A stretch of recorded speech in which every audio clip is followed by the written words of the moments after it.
Hello everyone. यदि आप TGT PGT mathematics की तैयारी कर रहे हैं तो ये वीडियो आपके लिए। अभी आपको पता होगा ईएमआरएस और यहाँ पर यूपी टीजीटी पीजीटी की पोस्ट आई हुई हैं और जिसमें आप मैथमेटिक्स की प्रिपरेशन कर रहे होंगे तो उसके लिए सबसे ज़्यादा मेन प्रॉब्लम जो अभी चल रही है वो ये कि इनके चैप्टर्स तो आप पढ़ लेंगे एनसीईआरटी बुक से और बहुत अच्छे से आप पूरा सिलेबस भी क्लियर कर लेंगे, लेकिन क्वेश्चंस कैसे आएंगे एग्जाम में ये बड़ी ही प्रॉब्लम अभी इस समय चल रही।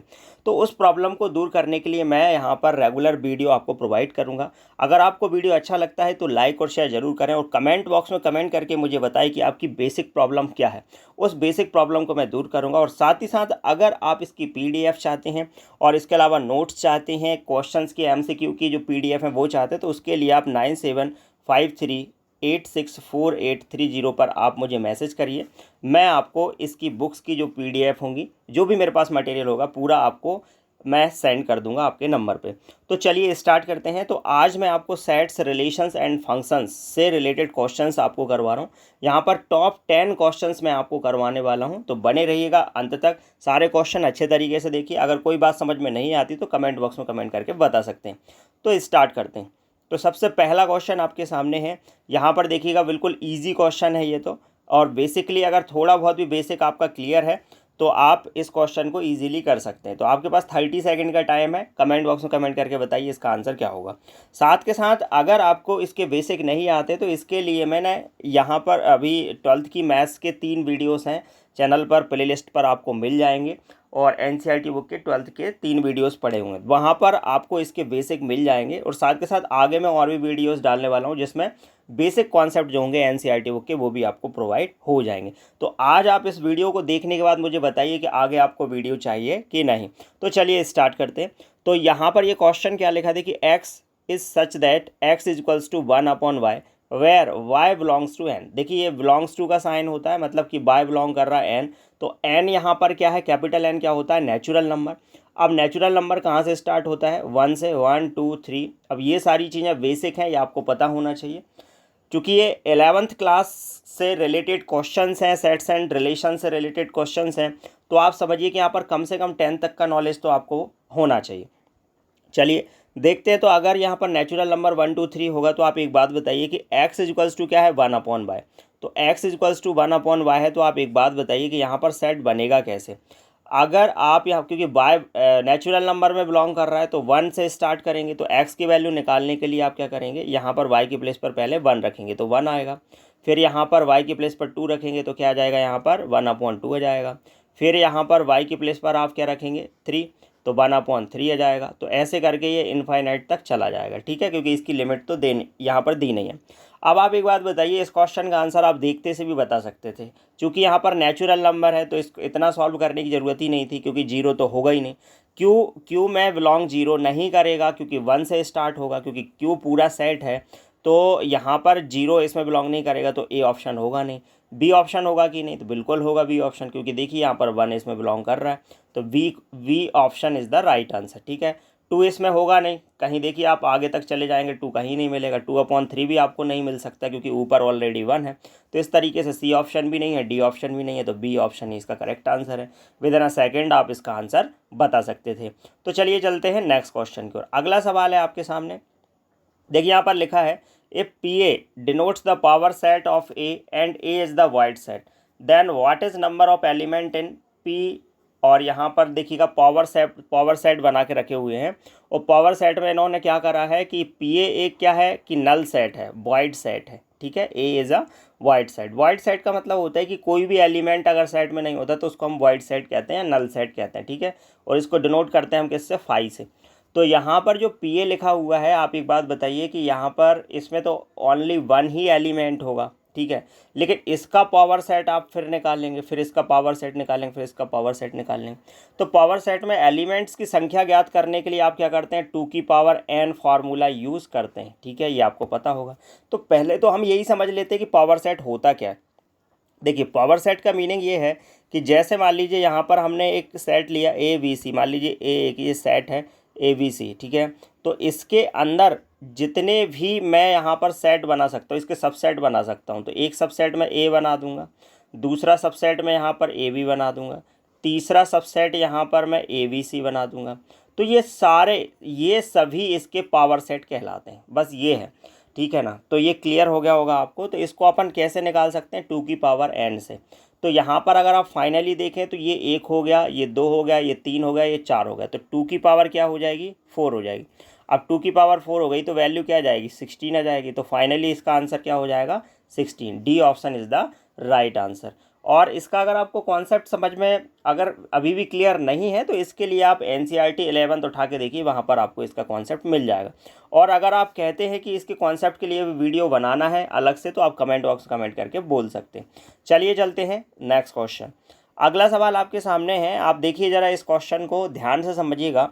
4 की पावर n है, -3n है, -1 है, और n बिलोंग कर रहा है किसमें, कैपिटल N में, मतलब कि नेचुरल नंबर। अब नेचुरल नंबर अभी मैंने आपको बताया क्या होते हैं, 1 2 3, ठीक है, इनफाइनाइट तक चलेंगे, ये बात क्लियर है। अब y इक्वल्स टू क्या है, यहाँ पर 9n-1, और n स्मॉल n बिलोंग कर रहा है किसमें, नेचुरल नंबर में, मतलब कि स्मॉल n जो होगा वो 1 से स्टार्ट होगा और इनफाइनाइट तक जा सकता है, ठीक है, उसकी लिमिट भी नहीं दे रखी। तो सबसे पहले यहाँ पर हमें दो सेट यहाँ पर दे रखे हैं। तो पहला सेट मैंने ये ले लिया, दूसरा सेट मैंने यहाँ पर ये ले रखा है। अब देखिए यहाँ पर करना क्या है कि 4 टू दी पावर n है, ठीक है, और -3n है और -1 है। तो आप सबसे पहले यहाँ पर क्या करें, 1 रख दें। तो 4 की पावर 1 आएगी, -3 इंटू 1 होगा, -1 होगा। तो आप एक बात बताइए कि यहाँ पर आपने n की प्लेस पर 1 रखा तो यहाँ पर आपको ये मिला। अब इसके बाद आप इसको सॉल्व करेंगे तो 3 1 कितना हो जाएगा, 4 से 4 जाएगा तो क्या आ जाएगा, 0 आ जाएगा। बात समझ में आ गई होगी, ठीक है। अब हम दूसरे सेट की बात करें तो यहाँ पर आप क्या करेंगे, n की प्लेस पर 1 पुट करेंगे तो 1 और 1 माइनस हो जाए, मतलब ये माइनस होकर क्या आ जाएगा, 0, और 9 का आप 0 मल्टीप्लाई करेंगे क्या आएगा, 0 आएगा, ठीक है, बात समझ में आ गई होगी। अब आप यहाँ पर 2 पुट करिए, तो 2 पुट करेंगे तो यहाँ पर कितना हो जाएगा, यहाँ पर अगर आप 2 रखेंगे तो 4 चुके 16, और यहाँ पर कितना हो जाएगा, 3 दूनी 6, ठीक है। तो यहाँ पर 6 और 1 7 हो गया, और यहाँ पर 16 में से 7 माइनस करोगे क्या आएगा, 9 आएगा। वैसे ही यहाँ पर आप 2 रखेंगे तो 9 बन जा 9 हो जाएगा, तो यहाँ पर 9 आ जाएगा। तो अभी तो देखिए दोनों सेट बिल्कुल सेम चल रहा है। नेक्स्ट अगली वैल्यू क्या रखने वाले हैं आप, 3 रखने वाले हैं। 3 रखेंगे तो यहाँ पर कितना हो जाएगा आपका, 64 हो जाएगा, और यहाँ पर आप 3 रखेंगे तो क्या आ जाएगा, 9 आ जाएगा, और -1, और ये प्लस करेंगे तो कितना आ जाएगा आपका, यहाँ पर 10 हो जाएगा। तो 10 इसमें से माइनस करेंगे तो क्या आएगा, 54। और इसी तरीके से ये वैल्यू आगे भी चलती रहेगी, ठीक है। और ऐसे ही आप यहाँ पर 3 रखेंगे, 3 में से बन जाएगा 2, 9 2 जा कितना हो जाएगा, 18 हो जाएगा। इसी तरीके से ये वैल्यू भी चलती रहेगी। अब यहाँ पर आप क्या नोटिस कर रहे हैं वो देखिए। आप मुझे एक चीज़ क्लियर करिए कि यहाँ पर ये जो सेट है 0 9 54, यहाँ पर कहीं ना कहीं ये 9 के मल्टीपल्स आ रहे हैं, और यहाँ पर भी 9 के मल्टीपल्स आ रहे हैं, बट यहाँ पर 9 का मल्टीपल एक गैप के बाद आ रहा है, ठीक है। देखिए यहाँ पर 9 आया और फिर डायरेक्ट क्या आ गया, 54 आ गया, और यहाँ पर जो 9 के मल्टीपल्स हैंगे वो क्रम से आ रहे हैं, ठीक है। 9 के बाद 18 आएगा, फिर आगे आप वैल्यू रखेंगे, जैसे मान लीजिए मैंने अभी यहाँ पर 2 रखा था, ठीक है, तो यहाँ पर 2 रखा तो 9 आया, 3 रखा तो यहाँ पर कितना हो गया आपका, 18 हो गया, 4 रखता तो यहाँ पर कितना हो जाता, 27 हो जाता। इस तरीके से चलता, मतलब कहीं ना कहीं एक 9 का टेबल बनता। तो आप एक बात बताइए, ये वाला जो सेट है, इस सेट में आपको 54 भी मिल जाएगा, ये वाले सेट में आगे जाकर आपको 54 भी मिल जाएगा, मतलब कि ये जो सेट है वो इसमें बिलोंग करेगा, करेगा कि नहीं करेगा। मतलब इसके जो एलिमेंट हैं, ये वाले सेट के जो सारे एलिमेंट हैं, वो सारे एलिमेंट इस ये वाले सेट में आपको मिलेंगे ही मिलेंगे, क्योंकि ये क्रम से चल रहा है। तो इसका मीनिंग ये हुआ कि अगर ये y है, y इक्वल्स टू है, तो यहाँ पर ये जो पूरी वैल्यू वो इसमें बिलोंग कर जाएगी। तो कौन सा इसका करेक्ट आंसर होगा, तो क्या नेचुरल नंबर होंगे सारे, ठीक है। तो क्या ये नेचुरल नंबर होंगे, तो नहीं होंगे, क्योंकि 0 दिया है, होल नंबर है, ठीक है। फिर अगर हम देखें तो y माइनस एक्स होगा क्या, तो y माइनस एक्स भी यहाँ पर नहीं होगा। तो जब आपने इसको सॉल्व किया होगा तो वो बोल रहा है कि where n is the set of natural number then x union y is equal to, मतलब x और y का जो यूनियन होगा वो किसके इक्वल आएगा। तो वो सीधी सी बात है, अगर हम इन दोनों का यूनियन निकालें तो बाकी सारे एलिमेंट तो सेम आएंगे, मगर इन दोनों का यूनियन निकालेंगे तो वो y के इक्वल ही आएगा। तो इसका आंसर क्या हो जाएगा, 4th हो जाएगा, ठीक है। y के इक्वल क्यों आएगा, क्योंकि इसके सारे एलिमेंट y का जो सेट है उसमें मैच करेंगे। तो चलिए चलते हैं नेक्स्ट क्वेश्चन को, अगला सवाल है। अब देखिएगा अगला सवाल आपके सामने है, यहाँ पर आपको दे रखा है क्या, ABC are 3 sets such that A यहाँ पर आपको इंटरसेक्शन निकालना है बी से और ए का इंटरसेक्शन निकालना है कैसे, सी से, and A intersection B, A union B और इक्वल्स टू में दिया है कि ए यूनियन सी। तो यहाँ पर बोला गया है कि बताओ भाई क्या इसके बराबर में होगा, ए इक्वल्स टू सी होगा, वी इक्वल्स टू सी होगा, या फिर यहाँ पर ए इंटरसेक्शन बी होगा इक्वल्स टू 5 होगा, या फिर ए इक्वल्स टू बी होगा। तो इस क्वेश्चन को आप समझिए और समझ के बताइए कि इसका करेक्ट आंसर क्या होना चाहिए। तो देखिएगा, अगर आप इसको ध्यान से समझें तो आप एक बात अच्छे तरीके से समझिएगा कि यहाँ पर क्या लिखा है आपको कि ए इंटरसेक्शन क्या दिया है आपको, सी दिया हुआ है, ठीक है, ए इंटरसेक्शन आपको वी दिया है, और इक्वल्स टू में आपको क्या दिया है कि ए इंटरसेक्शन सी दिया है। ये दोनों एक दूसरे के कैसे हैं, इक्वल हैं। तो अभी आप ध्यान से समझिए कि इनका जो यूनियन भी है, इनका जो यूनियन है वो भी कैसा है, इक्वल आ रहा है कि भाई ए यूनियन वी है equals to A union C है। तो सबसे पहले तो आप इनके एलिमेंट सपोज कर लीजिएगा। जब आप इनके एलिमेंट सपोज कर लेंगे तो ये इजीली आपको समझ में आ जाएगा कि करना क्या है। तो पहली बात तो आपको पता होना चाहिए कि यूनियन क्या होता है। यूनियन निकालने के लिए जैसे मान लीजिए मैंने यहाँ पर एक सेट ए लिया है, ठीक है, ए बी सी इसमें एलिमेंट है, ठीक है, एक दूसरा सेट लिया मैंने यहाँ पर वी, और इसके जो एलिमेंट हैं वो मैं मान लेता हूँ कि यहाँ पर क्या है, बी सी और डी, ठीक है, ये इसके एलिमेंट हैं। तो आप एक बात ध्यान से समझ लीजिएगा कि यहाँ पर जो कॉमन एलिमेंट हैं इसके, जैसे यहाँ पर बी सी और यहाँ पर बी सी, ये इसका क्या बनाएंगे, इंटरसेक्शन बनाएंगे। और यूनियन क्या बनाएगा, जब सारे एलिमेंट का मैं यहाँ पर एक ही सेट बना दूंगा तो वो क्या हो जाएगा, उनका यूनियन हो जाएगा, ठीक है, एक समुच्चय बन जाएगा। तो बात करते हैं यहाँ पर हम इस क्वेश्चन के करेक्ट आंसर की। जब आप इसके एलिमेंट सपोज करते हैं, जैसे ए के एलिमेंट आप सपोज कर लीजिए और यहाँ पर क्या करना है, बी के एलिमेंट सपोज कर लीजिए और सी के एलिमेंट सपोज करिए।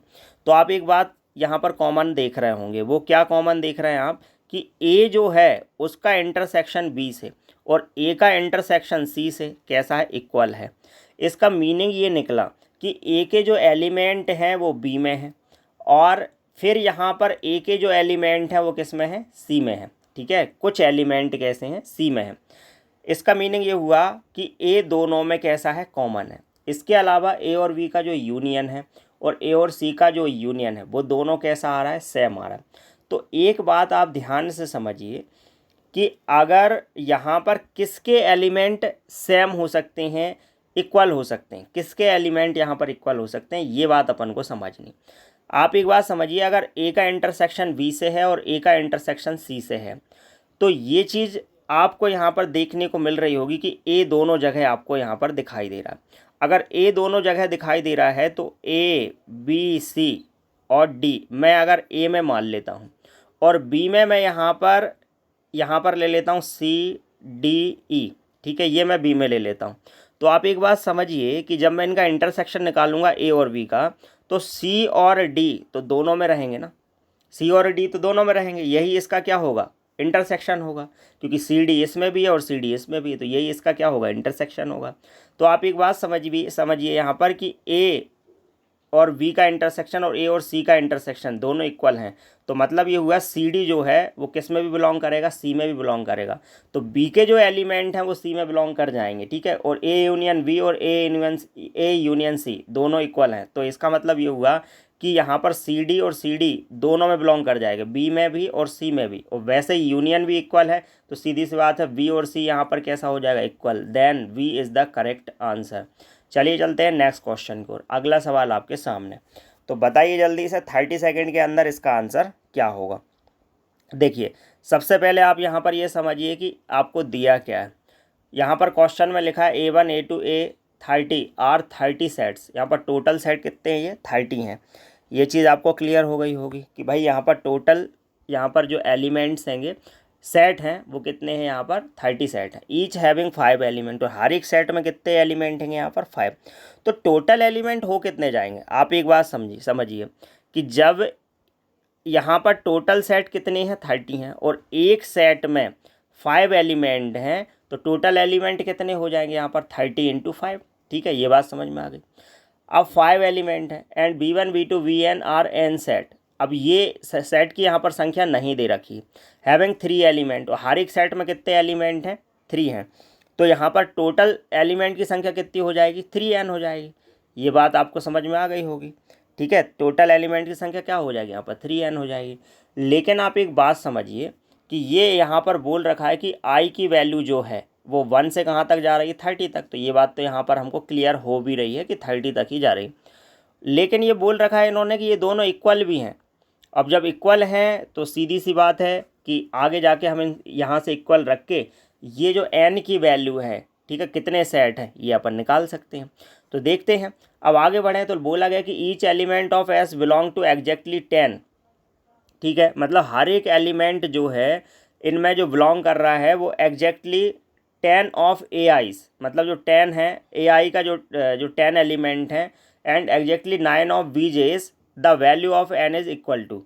तो यहाँ पर ये बोल रहा है कि each element of S belongs to exactly 10 of S and exactly 9 of V's, V J जो है उसके वो यहाँ पर बिलोंग करेंगे, एग्जैक्टली बिलोंग करेंगे। तो यहाँ पर क्या होगा कि अगर वो सेम बिलोंग करेंगे तो टोटल एलिमेंट होंगे कितने, मतलब 10 अगर सेम बिलोंग करेंगे तो टोटल होंगे कितने, तो अपॉन में 10 कर दो क्योंकि 10 सेम बिलोंग कर रहे हैं तो टोटल होंगे कितने।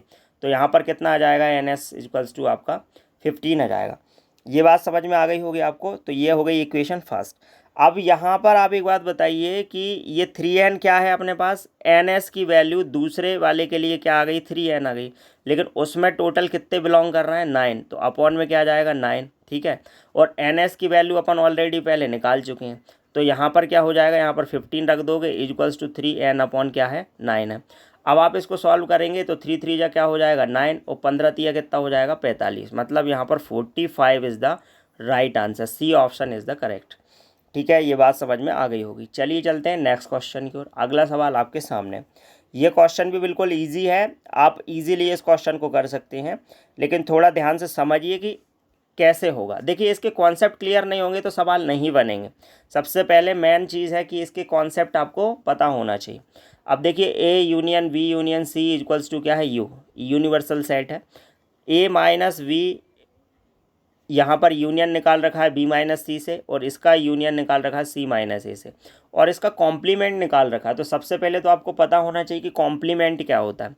तो कॉम्प्लीमेंट समझ लीजिएगा, जैसे मान लीजिए एक यूनिवर्सल सेट है 1 2 3 4 5 6, ठीक है, ये आपका यूनिवर्सल सेट हो गया।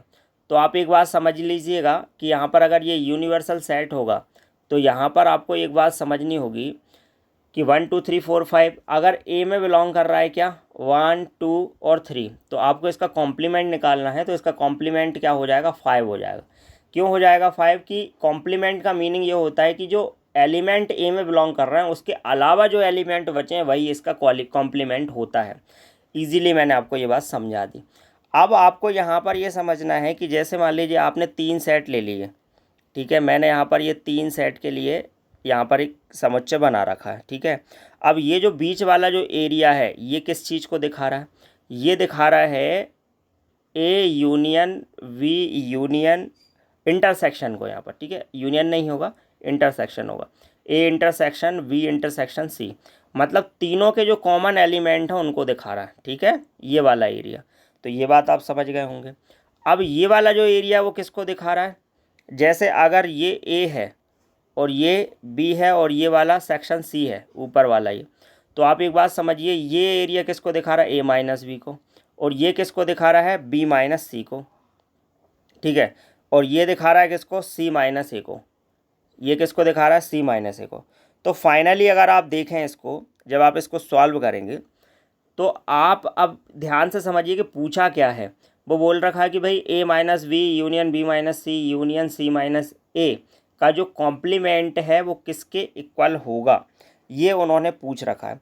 तो आप यहाँ पर इस फिगर में नोटिस करिए कि ऐसे कौन से एलिमेंट होंगे जो ए माइनस वी और बी माइनस सी और सी माइनस ए के जो एलिमेंट्स होंगे उनसे बिल्कुल डिफरेंट होंगे। तो ऐसे कौन से एलिमेंट होंगे, मतलब उनसे हट के होंगे, उनसे अलग होंगे। तो आप एक बात बताइए ए माइनस वी का एरिया कौन सा है, ये हो गया, और बी माइनस सी का एरिया कौन सा हो गया, ये हो गया, ठीक है, और सी माइनस ए का एरिया कौन सा हो जाएगा, सी माइनस ए की बात कर रहा है तो ये वाला एरिया हो जाएगा C-A का। तो बीच वाला जो एरिया है वो इसका कॉम्प्लीमेंट हो जाएगा क्योंकि वो इसमें बिलोंग नहीं करेगा। तो इसका मतलब ये हो जाएगा कि इसका ये करेक्ट आंसर हो जाएगा। तो ये कौन सा ऑप्शन है? तो C option is the right answer. चलिए चलते हैं नेक्स्ट क्वेश्चन। अगला सवाल है, ये बिल्कुल इजी क्वेश्चन है, आप इजीली इसको बता सकते हैं अगर आपको फार्मूलाज याद हैं तो चलिए देखते हैं इस क्वेश्चन को कैसे करेंगे। Let x be the universal set for sets A and B.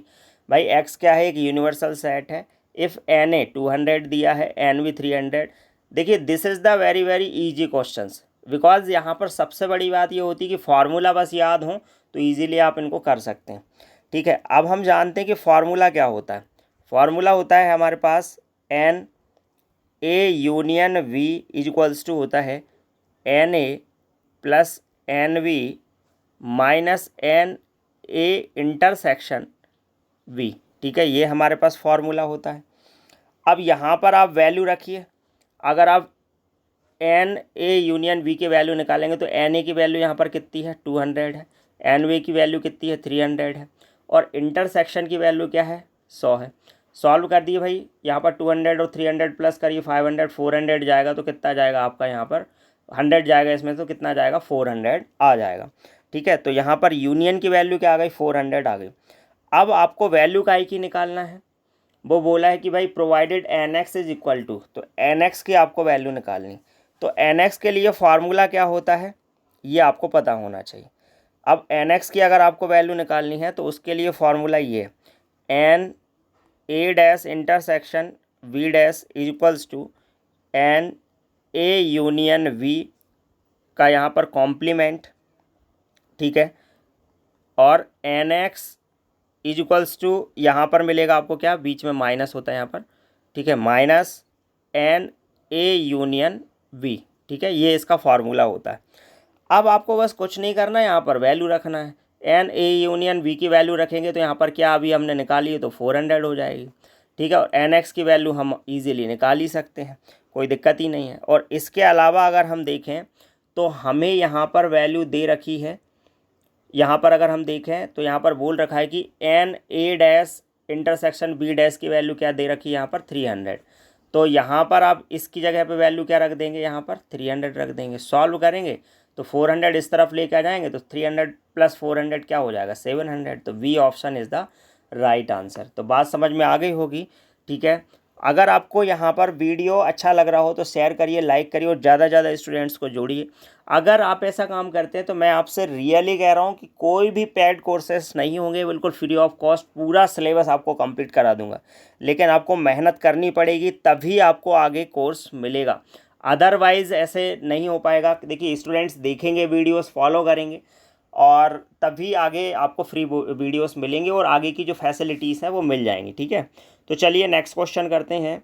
यहाँ पर एन ए इक्वल्स टू 1000 दिया है, एन वी 500 दिया है और n A intersection B less than and equal to 1 and n A union B equals to यहाँ पर दे रखा है पी। बोला है कि पी की वैल्यू क्या है। कुछ क्वेश्चन ऐसे आएंगे देखिए एग्जाम में जो आप देख के सॉल्व कर सकते हैं। आप एक बात देखिए, यहाँ पर देखिए एन ए की वैल्यू क्या दे रखी है? 1000 और एन बी की वैल्यू दे रखी है 500 और बोला है कि भाई जो इसका जो यूनियन है वो क्या है? पी के इक्वल है। तो पी की वैल्यू पर सारे ऑप्शन डिपेंड कर रहे हैं। तो आप एक बात देखिए, यहाँ पर इनका जो इंटरसेक्शन है वो क्या है? यहाँ पर ज़्यादा है 1 से, मतलब 0 नहीं है, 1 से ज़्यादा है इंटरसेक्शन। तो आप एक बात बताइए कि ए यूनियन बी की अगर आप वैल्यू निकालेंगे तो फार्मूला क्या होता है? आप जानते हैं ए यूनियन बी, अभी मैंने आपको बताया था, n A plus N V minus N A intersection B, ये फार्मूला होता है। तो अब आप ध्यान से समझिए कि यहाँ पर P की वैल्यू क्या होगी। तो आप एक बात समझिए कि ये कितना है आपका? एन ए 1000 हैगा। ठीक है, और ये कितना है आपका? 500 है। और यहाँ पर अगर आप इसका इंटरसेक्शन निकालेंगे मतलब ये क्या हो जाएगा आपका? P।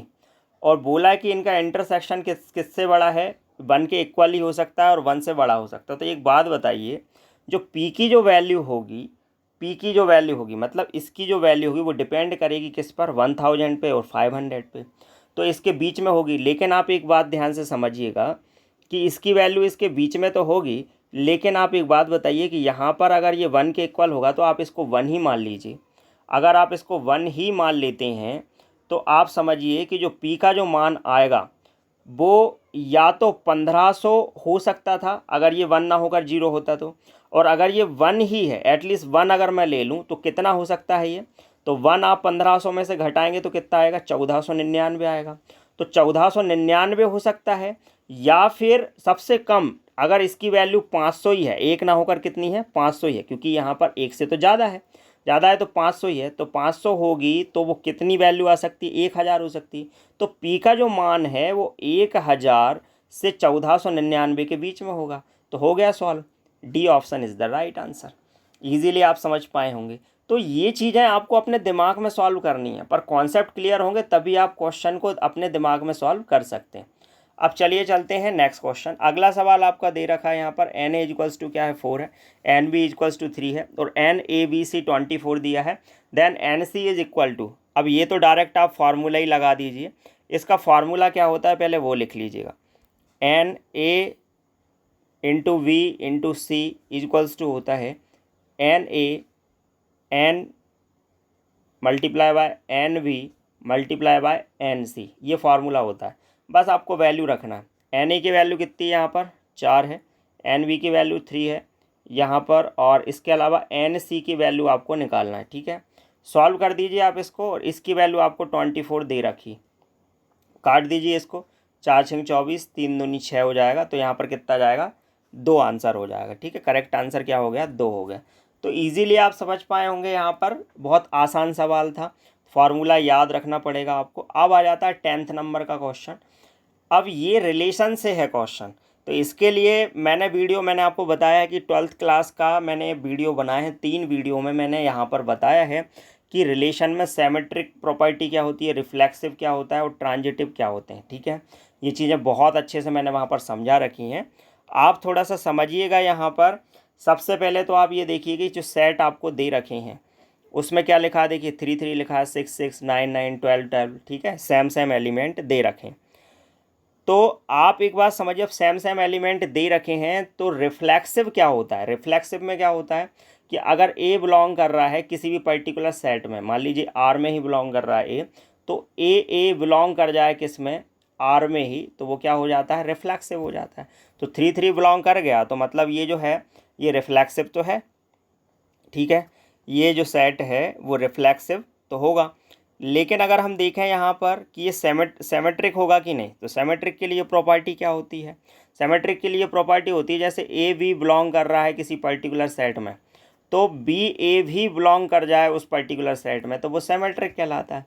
तो आप एक बात बताइए कि यहाँ पर 3 3 6 6 अपनी जगह है, लेकिन मैं कोई भी 2 एलिमेंट उठा लेता हूँ, डिफरेंट एलिमेंट, जैसे मैंने यहाँ पर 3 9 उठा लिए और बोला है कि इस relation on the set A equals to 3 6 9 12। ठीक है, ये सारे डिजिट हैं इसके। ठीक है, ये रिलेशन जो बन रहा है वो 3 6 9 12 से ही बन रहा है, देखो 3 3 6 6 9 9 12 12। ठीक है, तो आप एक बात बताइए यहाँ पर कि आप इस पर्टिकुलर रिलेशन से, जैसे अगर आप 6 और 12 यहाँ पर 2 एलिमेंट आपने उठा लिए, तो 6 12 अगर आप इसमें से उठा लेते हो तो आप बताइए 6 12 तो इसमें बिलोंग कर रहा है। ठीक है, आर में बिलोंग कर रहा है, तो क्या 12 और 6 भी आर में बिलोंग कर सकता है, तो नहीं कर रहा। कहीं भी देखिए क्या लिखा है, 12 6 कहीं नहीं लिखा, 12 6 कहीं नहीं लिखा, तो बिलोंग नहीं कर रहा। तो इसका मतलब ये हुआ कि ये सिमेट्रिक नहीं है। अब अगर हम देखें कि ये ट्रांजिटिव है कि नहीं, तो ट्रांजिटिव भी चेक कर लेते हैं। ट्रांजिटिव में क्या होता है कि 3 6 मान लीजिए बिलोंग कर रहा है और 6 12 बिलोंग कर रहा है। ठीक है, ये बिलोंग कर रहा है किसमें, आर में। तो अब हमें चेक करना है, देखो 3 6 बिलोंग कर रहा है, 6 12 यहाँ पर बिलोंग कर रहा है, तो क्या 3 12 भी बिलोंग कर रहा है, तो देखिए कहीं लिखा है 3 12, तो 3 12 में लिखा है, देखिए यहाँ पर, तो 3 12 यहाँ पर लिखा है। इसका मीनिंग ये हुआ कि ये ट्रांजिटिव है। तो ये क्या क्या हो गया, यहाँ पर रिफ्लेक्सिव हो गया और ट्रांजिटिव हो गया।